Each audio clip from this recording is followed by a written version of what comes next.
അലൈക്കും. ഞാൻ നിങ്ങളുടെ മുമ്പിൽ വന്നിട്ടുള്ളത് പിന്നെ അള്ളാഹ്ക്ക് ഇഷ്ടപ്പെട്ട 5 കാര്യങ്ങൾ സംസാരിക്കാൻ വേണ്ടിയാണ് ഞാൻ നിങ്ങളുടെ മുമ്പിൽ വന്നിട്ടുള്ളത്. ഒന്നാമത്തെ കാര്യം ഫർദായ കാര്യമാണ് നിസ്കാരം.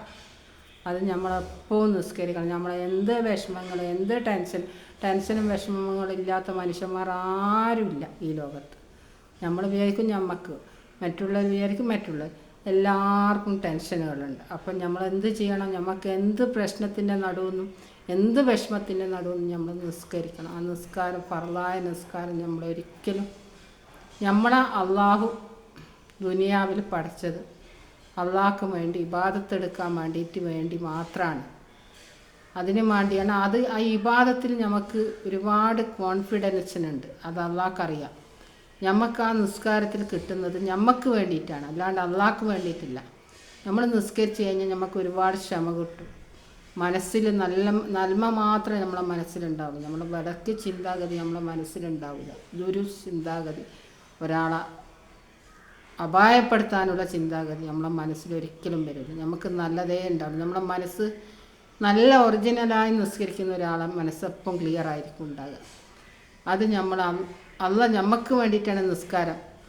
നമുക്കൊരു ഫ്രീ ആയി തന്നൊരു സമ്മാനമാണ്. അത് നമ്മളെല്ലാവരും അൽഹംദുലില്ലാ നമ്മൾ 100 വട്ടം നമ്മൾ പറയണം. എന്താണെന്ന് വെച്ചാൽ നമുക്ക് നിസ്കാരം വലിയൊരു കാര്യമാണ്.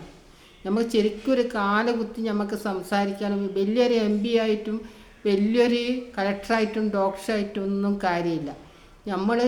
നമുക്ക് ശരിക്കും കാലുകുത്തി ജീവിക്കേണ്ടിയിട്ടുണ്ടെങ്കിൽ, നമുക്ക് മറ്റുള്ളവരെ പറ്റി ദുഷിച്ച ചിന്തയും ഒന്നും ഇല്ലാണ്ടിരിക്കേണ്ടിയിട്ടുണ്ടെങ്കിൽ നമുക്ക് നിസ്കാരം മെയിനാണ്, ഇമ്പോർട്ടൻ്റാണ് നിസ്കാരം.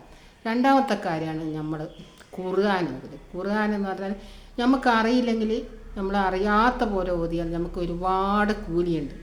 നമുക്ക് കണ്ണ് കാണാണ്ട് ഓതിയാൽ നമുക്ക് ഒരുപാട് കൂലിയുണ്ട്. അതിൽ നിസ്കാരം നമ്മളെപ്പോൾ ഒരിക്കലും ഒഴിവാക്കാൻ പറ്റാത്ത കാര്യമാണ്. അതേപോലെ തന്നെ ഖുർആൻ നമ്മൾ രാത്രി ഓതണം, രാവിലെ നമ്മൾ ഓതണം. ഖുർആനിൽ കൂടിയിട്ട് തന്നെ നമുക്ക് ഒരുപാട് നേട്ടങ്ങളുണ്ട്. അത് ഒരുപാടുണ്ട്. ഞാൻ വേറെ പറയാത്. ഖുർആനിൽ നമുക്ക് ഒരുപാട് നേട്ടങ്ങളുണ്ട്.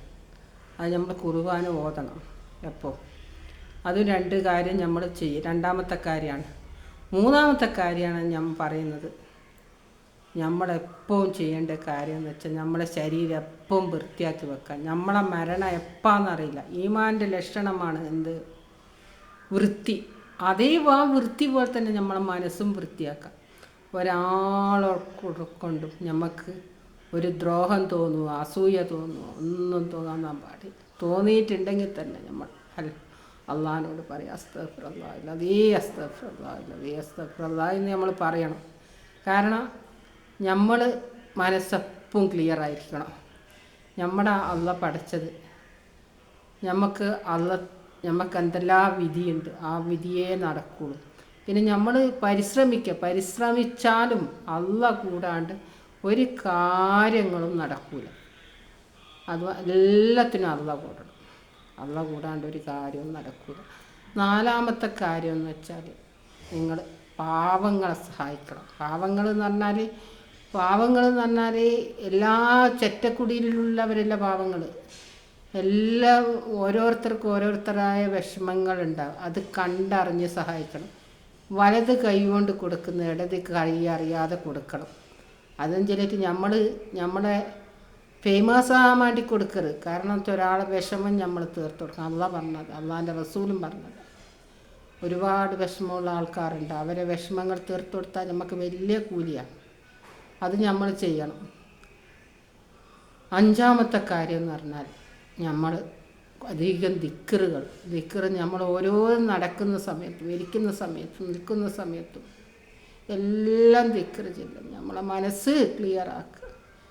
ഇത്രയും പറഞ്ഞുകൊണ്ട് ഞാൻ നിങ്ങളുടെ മുമ്പിൽ നിന്ന് പോവുകയാണ്.